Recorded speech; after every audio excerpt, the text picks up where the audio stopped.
Hello everyone, আবারও চলে এলাম আর একটা প্রোডাক্টের রিভিউ দিতে। আমার না অনেক রকমের প্রোডাক্ট ট্রাই করতে ভালো লাগে।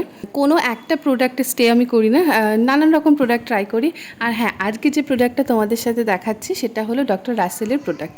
এনার প্রোডাক্ট আমার ভীষণই ভালো লাগে। আর এর আগে আমি আরও অনেক প্রোডাক্ট এনার মেখেছি, বেশ ভালো।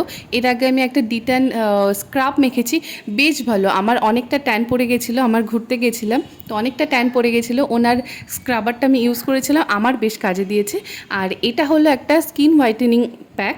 তো এই প্যাকটার আমি রিভিউ দেখেছিলাম, তো ওনার সাথেও আমি হোয়াটসঅ্যাপে কথা বলেছিলাম। উনি বলেছিল হ্যাঁ এটা নিতে পারো, মানে ওনাদের টিম থাকে, তো উনি সাজেস্ট করেছে। তো আমার তো এটা ভালো লেগেছে। আমি এখনও কোনো দিন ট্রাই করিনি, এটা ফার্স্ট টাইম ট্রাই করছি। তো তোমরা দেখতেই পাচ্ছ, প্যাকটা মেখে 20 মিনিট রাখতে হবে।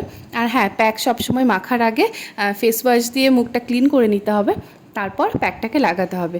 আর আমি সকালবেলা করেছিলাম, সকালবেলা ফেস ওয়াশ দিয়ে মুখটা ধুয়ে তারপরে আমি প্যাকটা লাগিয়ে 20 মিনিট রেখে তারপরে আমি টিস্যু দিয়ে আমি মুখটা মুছে ফেলেছি। এরপরে যেটা আমি লাগাচ্ছি ময়শ্চারাইজার। আমার না ময়শ্চারাইজার মানে আমার একটা অ্যালোভেরা জেল আর নয়তো কোকোনাট অয়েল, এর থেকে ভালো ময়শ্চারাইজার আর মনে হয় না হতে পারে। তো আমি এখন ওয়াওয়ের একটা অ্যালোভেরা জেল মেখেছি। আর এর ওয়াওয়ের না অ্যালোভেরা জেলটা ভীষণই ভালো। আমি এর আগে অনেকগুলো মেখেছি, আমার তো ভীষণ ভালো লেগেছে। আর কোকোনাট অয়েলের কথা তো বলাই যায় না। আর এই প্যাকটা আমার তো খুব ভালো লেগেছে, তোমরা জানিও।